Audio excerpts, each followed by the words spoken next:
Bonjour, French 2 students. This is your teaching video for lesson 18A, pages 266 to 269 in your textbook. S'il vous plaît, ouvrez vos livres à la page 266. Leçon 18. Rien n'est parfait. Cet après-midi, Frédéric et Jean-Claude vont acheter des vêtements. Ils vont acheter ces vêtements dans un grand magasin. Ce magasin s'appelle le Bon Marché. Scène 1. Frédéric et Jean-Claude regardent les poules. Regarde, comment trouves-tu ce poule? Quelle poule? Ce poule bleu. Il est chouette.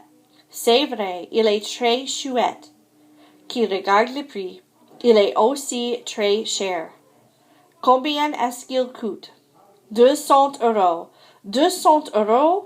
Quelle horreur! Scène 2.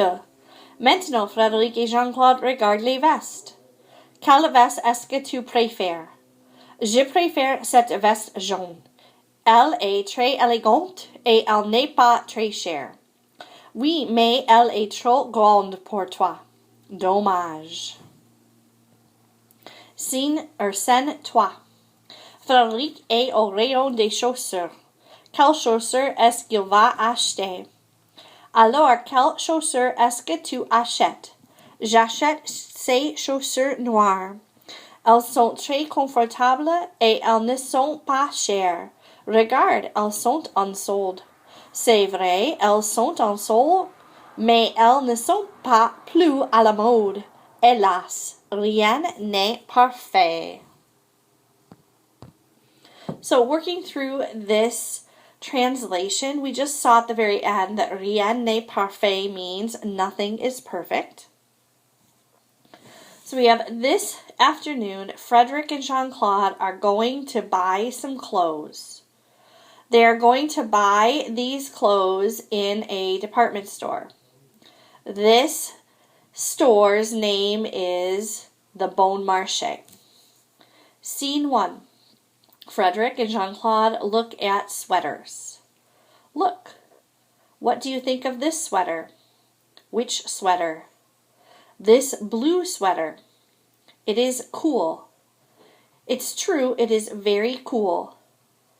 Who looks at the price? It is also very expensive. How much does it cost? 200 euros. 200 euros? What a horror. What a scandal. Scene 2. Now Frédéric and Jean-Claude look at blazers. Which blazer do you prefer? I prefer this yellow blazer. It is very elegant and it is not very expensive. Yes, but it is too large for you. Too bad. Scene 3. Frederick is in the shoe department. Which shoes is he going to buy? So, which shoes are you going to buy?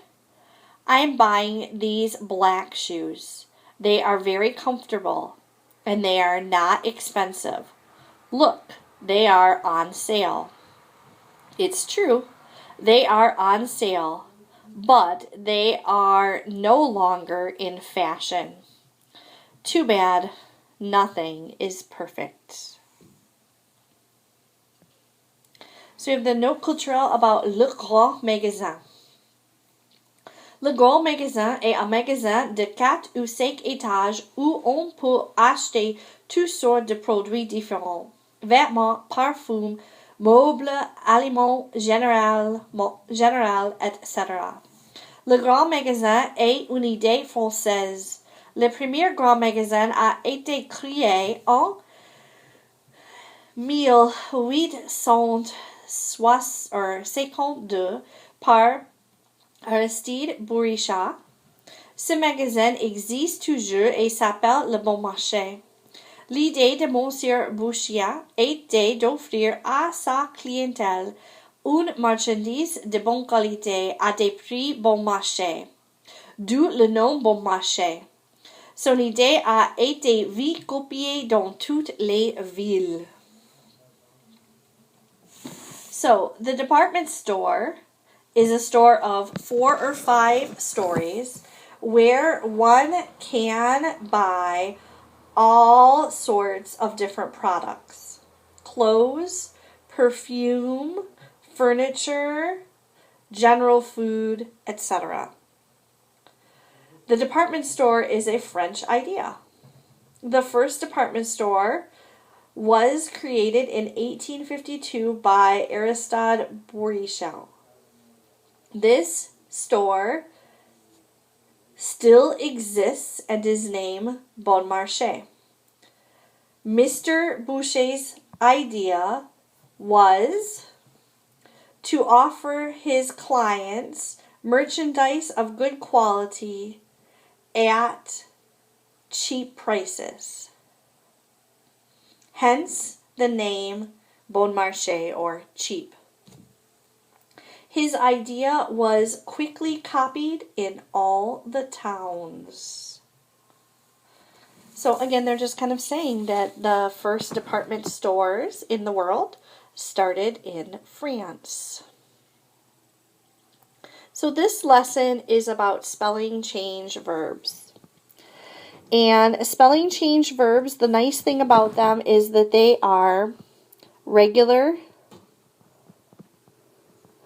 ER verbs. So they take regular verb endings. So what I mean by regular verb endings is, remember, we start with our infinitive, we take off our ER to get our stem, and then to our stem we add, depending on the subject. Remember, to the stem we add for je, we add an E. For tu, we add an ES. For il or L, we add an E. For nous, we add ONS. For vous, we add EZ. And for il and L pluriel, we add ENT. Okay, so that's what we're talking about. We're talking about those regular ER verb endings. So we're going to call them spelling change, and you're going to see in a moment here, okay, why that is. But the endings that we're going to add to them, those are the same. So we have the verb acheter, and acheter means to buy. And again, we're going to do our conjugation chart. Now, what's different about acheter is that in the boot, there's going to be an accent mark that appears that is not in the infinitive. So, again, here is my stem, and I add an E. And I get an accent on the first E. Here's my stem. I add my ES, I have that accent on that E. Here's my stem, I add an E, and there's that accent. For nous, I add my ONS, and there is actually no accent. Same thing for vous, I add my EZ. For il and L pluriel, I add my ENT, and there's the accent. So hopefully what you're noticing is that we have kind of talked about this before, right? What we see here is our verb forms in the boot get that accented E that's part of the stem, right? This E here is going to become an accented E in the boot. So in terms of saying this, s'il vous plaît, répétez acheter, j'achète, tu achètes, il achète, elle achète, nous achetons, vous achetez, ils achètent, elles achètent. So, because, again, everything in the boot is spelled the same, and the difference are the endings, which are silent. They all sound the same, right? We still only have 4 pronunciations for this verb. I'm sorry, 3 pronunciations for this verb. The boot, the vous form, sounding like the infinitive, and the nous. S'il vous plaît, répétez acheter, j'achète, tu achètes, il achète, nous achetons, vous achetez, ils achètent. Now, amener is also a spelling change verb, and it follows the same pattern as acheter. Amener means to bring a person. It's still a regular ER verb. So here's our stem, and we add an E. But again, we get this accent, and that accent's going to appear only in our boot. So for to, we add the ES and the accent. For il or L, we add the E and the accent. For nous, we add the ONS to our stem. For vous, we add the EZ and there's no accent. And for il and L pluriel, we add the ENT and we have that accent that appears. So very much the same pattern as acheter, because again, we have our boot, okay, with that accent mark appearing in our stem. To pronounce this, s'il vous plaît, répétez amener, j'amène, tu amènes, il amène, elle amène, nous amenons, vous amenez, ils amènent, elles amènent. So, acheter, amener are both spelling change verbs. They take regular ER endings. Okay, so they take these regular ER endings that aren't any different than what we've been learning since French 1A. The difference is that for both acheter and amener, there's no accent in our infinitive, right? These are our infinitive. There's no accent in our infinitive, but in the boot, we get that accented E. And notice, it's the same accented E that appears in all of them. So both of them are going to get this accented E. Now, there's another category of spelling change verbs. Préférer and espérer do the same thing. Okay? They follow the same pattern. So préférer means to prefer. It's still a regular ER verb, so we're still going to see this stem in all of our forms. And we add an E. The difference is, in our boot for préférer, the second accent changes the direction. Most times students talk about the fact that it looks like it's made a house. So when we get to tu, we add our ES. Our first accent is as it appears in our infinitive. Our second accent changes direction. For il and L singular, again we add our E. Our first accent is as it is in our infinitive. The second accent changes direction. For nous, we add our ONS. And here, there's no change to the accents. So the accents are going to be as they are in our infinitive. Same thing with vous. We add our EZ. Our accents are as they appear in our infinitive. For il and L pluriel, we add our ENT ending, and our second accent again changes direction. So again, it's in our boot that our second verb here, second E, gets that accented E. It changes its direction. Now, one of the ways, because sometimes I can't remember which way the accent goes in acheter and amene that I add, notice it's still the same accented E. So sometimes I look at préféré and I remember I know the second one changes direction, so it's going to be like this. And so in acheter and amene, I know it's going to be like that as well. So espérer does the same thing. This accent is going to change direction in the boot. So espérer means to hope. So again, here's our stem. We add an E and our accent changed directions because it's part of the boot. Here's our stem. We add an ES. Our accent changes direction. Here's our stem. We add an E. Our accent changes direction. If I do this one first, right, il and el pluriel, here's my stem. I add an ENT. My accent is going to change direction. For nous and vous, the accent is going to be as it is in our infinitive. So here's my stem.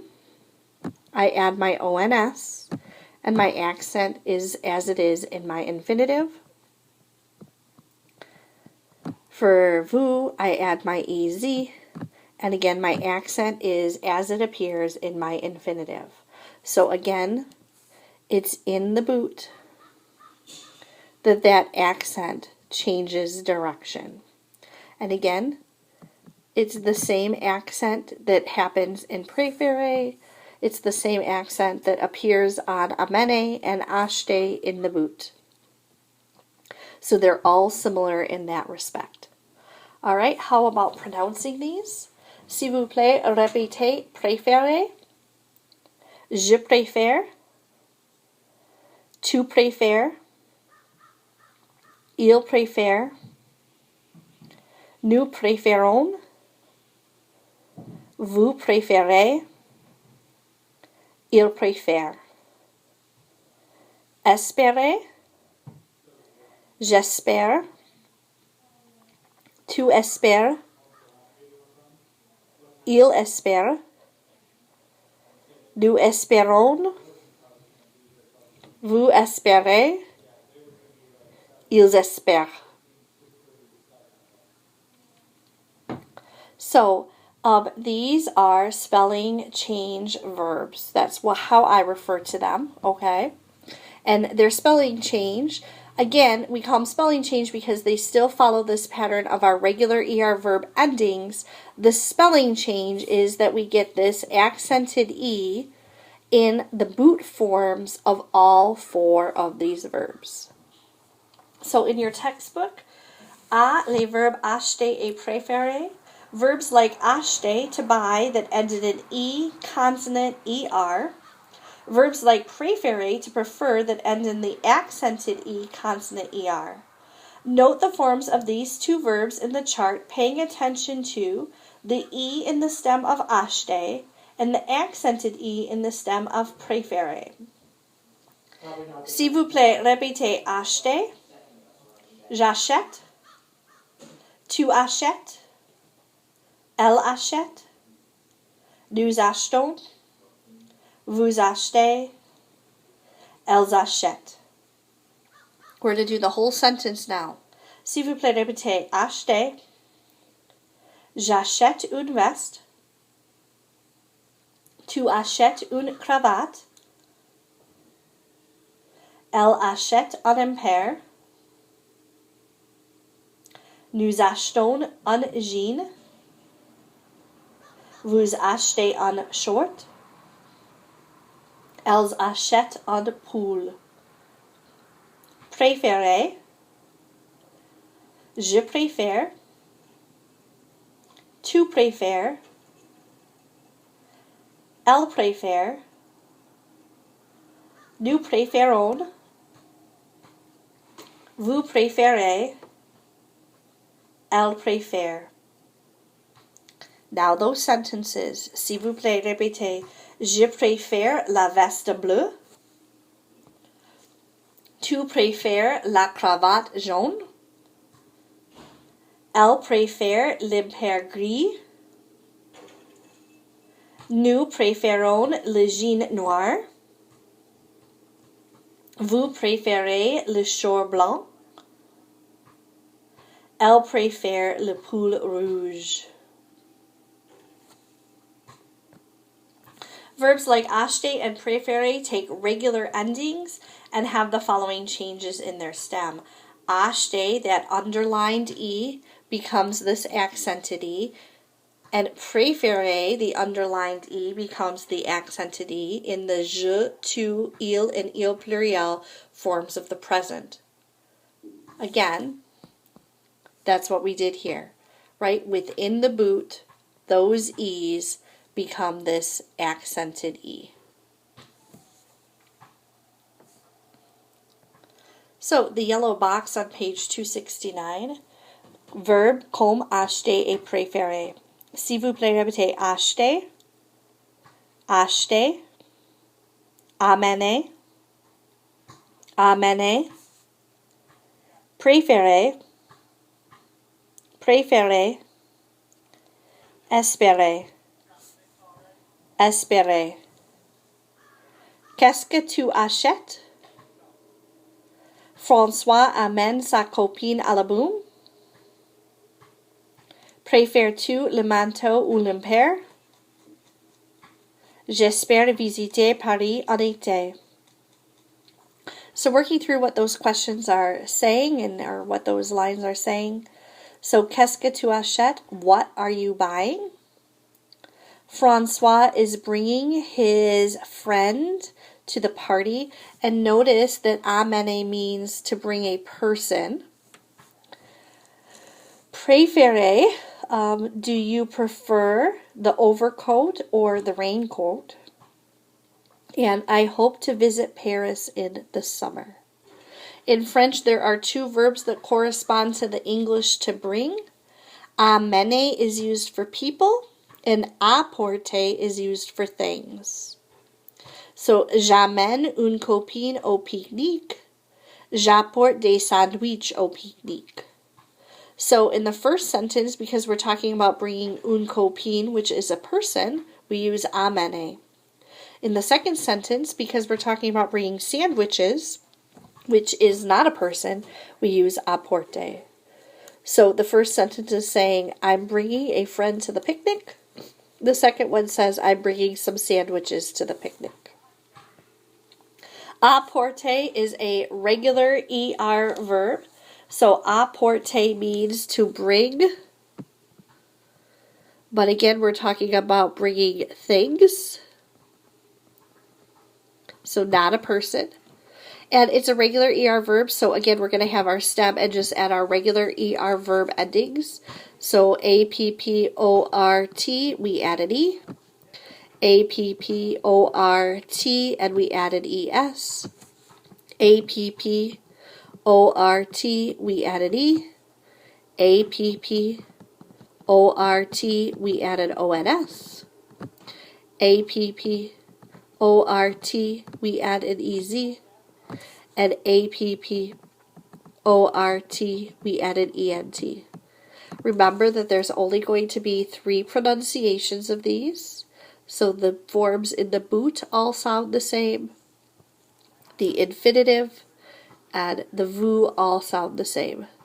So, s'il vous plaît, répétez apporter, j'apporte, tu apportes, il apporte, nous apportons, vous apportez, ils apportent. So let's take a look at exercise 2, pique-nique. Everyone is bringing someone or something to the picnic. Complete the sentences below with the appropriate forms of amener or apporter. So again, this is about, we use amener for a person or people, and we use apporter for a thing.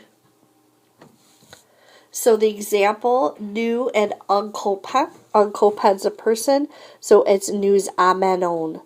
So this is kind of a two-part exercise. You need to decide which verb you should use based on what you're talking about bringing. And then the second part is you need to conjugate that verb to match the subject of the sentence. The second example, Mark and des sandwich. Sandwich is a thing, so we're going to use apporter, and it becomes apport. All right, so again, these are ones where I'm going to ask you to say them out loud at home, and then you will hear me give you your confirmation. So, numéro 1. Tu apportes ta guitare. 2. Philippe amène sa sœur. 3. Nous amenons nos voisins. Numéro 4. Vous apportez un dessert. Numéro 5. Michel apporte des sodas. 6. Antoine et Vincent amènent leur cousine. Numéro 7. Raphaël apporte ses CD. Numéro 8. Mon cousin amène sa copine. Numéro 9. J'apporte ma radio cassette. 10. Lia et Emile apportent leur portable. So your homework is on page 269, exercise 2. It's the exercise we just did out loud. I do want you to write the whole sentence.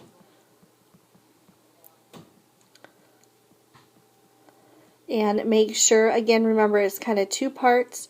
Which verb should you choose and then conjugating it correctly? So number 1, you would have tu, and since it's ta guitare, I need to use apporte.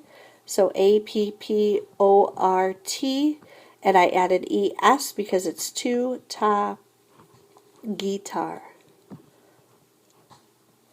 In number 2, il, and sa sœur is a person, so it's going to be amène this time. So here's my stem. I'm going to add an E, and remember this is a spelling change verb, so I'm going to get that accent as well. Sa sœur. So you're going to write out those 10 sentences. Au revoir, à demain.